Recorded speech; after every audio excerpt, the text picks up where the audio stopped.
Devika's Kitchen Recipes like swagatham. ഇന്ന് ഞാൻ ഒരു നാടൻ അവിയലിന്റെ റെസിപ്പി ആയിട്ടാണ് വന്നിരിക്കുന്നത്. അപ്പോൾ ഇതിനു മുന്നേ ഞാൻ രണ്ട് വെറൈറ്റി അവിയൽ ഇട്ടിട്ടുണ്ടായിരുന്നു. മുട്ട അവിയലും പാവയ്ക്ക അവിയലും. അതിന് രണ്ടും എനിക്ക് നല്ല ഫീഡ്ബാക്ക് ആണ് കിട്ടിയത്. അപ്പോൾ ഇന്ന് ഞാൻ ഉണ്ടാക്കുന്നത് ചീര അവിയലാണ്. നല്ല ടേസ്റ്റി ആയിട്ടുള്ള ഒരു അവിയലാണ്. അതുപോലെ തന്നെ നല്ല ഹെൽത്തി ആയിട്ടുള്ളതാണ്. അപ്പോൾ എങ്ങനെയാണ് ചീര അവിയൽ ഉണ്ടാക്കുന്നതെന്ന് നോക്കാം.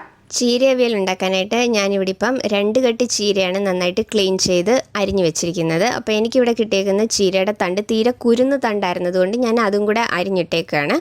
ഇനിയിപ്പോൾ കുറച്ച് വലിയ തണ്ടാണെങ്കിൽ നമ്മൾ മുരിങ്ങയ്ക്കൊക്കെ മുറിച്ചിടുന്ന പോലെ നീളത്തിൽ മുറിച്ചിട്ടാലും മതി. അപ്പോൾ ഇതിനെയും കുക്ക് ചെയ്യാം. അതിന് വേണ്ടിയിട്ട് ഞാനിതൊരു മൺചട്ടിയിലേക്ക് ഇട്ട് കൊടുക്കുകയാണ്.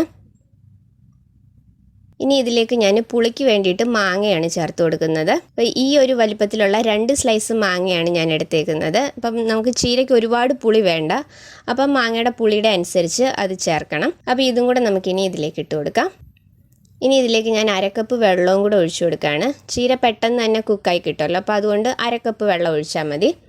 ഇനി ഇതിലേക്ക് 1.5 ടീസ്പൂൺ മുളക് പൊടി ഇട്ട് കൊടുത്തിട്ടുണ്ട്. 1/4 ടീസ്പൂൺ മഞ്ഞൾപ്പൊടി, ആവശ്യത്തിനുള്ള ഉപ്പും കൂടെ ഇട്ട് കൊടുത്തിട്ടുണ്ട്. ഇനി ഇത് നന്നായിട്ട് മിക്സ് ചെയ്തതിന് ശേഷം നമുക്കിത് കുക്ക് ചെയ്യാനായിട്ട് വയ്ക്കാം. ഇതിലേക്ക് നമ്മൾ പച്ചമുളകൊന്നും അരച്ച് ചേർക്കുന്നില്ല. അതുകൊണ്ട് ഞാൻ നല്ല എരിവുള്ള മുളക് പൊടിയാണ് 1.5 ടീസ്പൂൺ മുളക് പൊടി ഇട്ടിരിക്കുന്നത്. അപ്പോൾ ഇതിനി നമുക്ക് അടച്ചു വെച്ച് ഒരു 1/4 ഭാഗം കുക്കാവുന്നത് വരെ വെക്കാം. 1/4 ഭാഗം കുക്കായി കഴിഞ്ഞതിന് ശേഷം നമുക്കിതിലേക്ക് അരപ്പും കൂടെ ചേർത്ത് കൊടുക്കാം. അപ്പോൾ അതിന് വേണ്ടിയിട്ട് ഞാനിവിടെ അരപ്പിന് 1/2 കപ്പ് തേങ്ങ എടുത്തിട്ടുണ്ട്.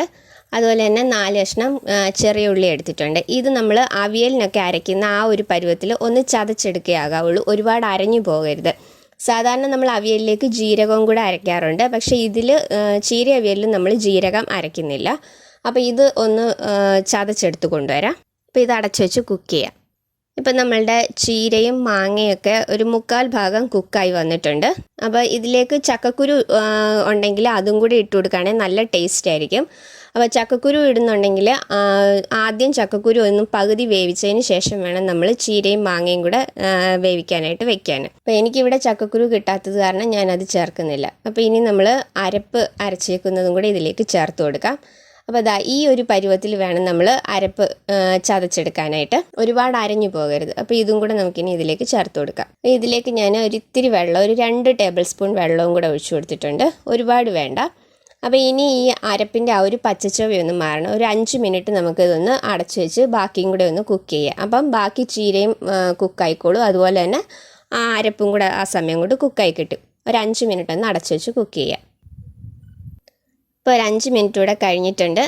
അപ്പോൾ നമ്മളുടെ അരപ്പിൻ്റെ ആ ഒരു പച്ചച്ചുവയൊക്കെ മാറി അരപ്പും നന്നായി കുക്കായി വന്നിട്ടുണ്ട്. അതുപോലെ തന്നെ ചീരയും മാങ്ങയും എല്ലാം നന്നായിട്ട് കുക്കായി വന്നിട്ടുണ്ട്. അപ്പം നല്ല ഈസി ആയിട്ട് തന്നെ ഉണ്ടാക്കാൻ പറ്റിയതാണ്. നല്ല ടേസ്റ്റി ആയിട്ടുള്ളതാണ് ഈ അവിയൽ. അപ്പം മാങ്ങ ഇല്ലയെന്നുണ്ടെങ്കിൽ മാങ്ങയ്ക്ക് പകരം നമ്മൾ കുറച്ച് പുളി പിഴിഞ്ഞൊഴിച്ചാലും മതി. പക്ഷേ ചീര അവിയലിന് മാങ്ങ ഇടുമ്പോഴായിരിക്കും കൂടുതൽ ടേസ്റ്റ്. പിന്നെ ചക്കക്കുരു ഉള്ളവർ ചക്കക്കുരു ഇടാൻ വിട്ടുപോകരുത്. കാരണം അതും കൂടി ഇടുമ്പോൾ നല്ല ടേസ്റ്റ് ആയിരിക്കും. എനിക്കിപ്പോൾ ഇവിടെ അത് കിട്ടാനില്ലാത്തതുകൊണ്ടാണ് ഞാൻ ഇടാഞ്ഞത്. ഇനി ഇതിലേക്ക് ലാസ്റ്റായിട്ട് നമുക്ക് കുറച്ച് വെളിച്ചെണ്ണയും കൂടെ ഒഴിച്ചെടുക്കാം. 1 സ്പൂൺ വെളിച്ചെണ്ണയും കൂടെ ഒഴിച്ചു കൊടുത്തിട്ടുണ്ട്. അതും കൂടെ നമുക്കൊന്ന് മിക്സ് ചെയ്യാം. അപ്പോൾ ചീര ആയത് കാരണം ഞാൻ ഇതിലേക്ക് പിന്നെ കറിവേപ്പില ഒന്നും ചേർക്കുന്നില്ല. അതുപോലെ തന്നെ നമ്മൾ താളിച്ചൊഴിക്കുന്നുമില്ല. ഇതിൽ ലാസ്റ്റ് കുറച്ച് പച്ചവെളിച്ചെണ്ണ ഒഴിക്കുകയാണ് ചെയ്യുന്നത്. അരിഞ്ഞു വെച്ചേക്കുമ്പോൾ ചീര ഒരുപാടായിട്ടുള്ളതായിട്ട് തോന്നുമെങ്കിലും അതൊന്ന് വാടി കഴിയുമ്പോഴത്തേക്ക് ഒരു ഇത്തിരിയേ കാണത്തുള്ളൂ. അപ്പോൾ അതുകൊണ്ടാണ് ഞാൻ ആദ്യം അരപ്പ് ഒരു 1/2 കപ്പ് മതി എന്ന് പറഞ്ഞത്. അപ്പോൾ നല്ല ഈസി ആയിട്ട് ഉണ്ടാക്കാൻ പറ്റിയാണ്. നല്ല ടേസ്റ്റി ആയിട്ടുള്ള ഒരു അവിയലാണ്. നല്ല ഹെൽത്തി ആയിട്ടുള്ളതാണ്. അപ്പോൾ എല്ലാവരും ഇതൊന്ന് ട്രൈ ചെയ്യണം. ട്രൈ ചെയ്തിട്ട് നിങ്ങളുടെ അഭിപ്രായം എനിക്ക് കമൻസിലൂടെ അറിയിക്കണം. അപ്പോൾ വീഡിയോ ഇഷ്ടമായിട്ടുണ്ടെങ്കിൽ ലൈക്ക് ചെയ്യാനും ഷെയർ ചെയ്യാനും സബ്സ്ക്രൈബ് ചെയ്യാനും മറക്കരുത്. അടുത്ത വീഡിയോയിൽ വേറൊരു നല്ല റെസിപ്പി ആയിട്ട് കാണാം. താങ്ക്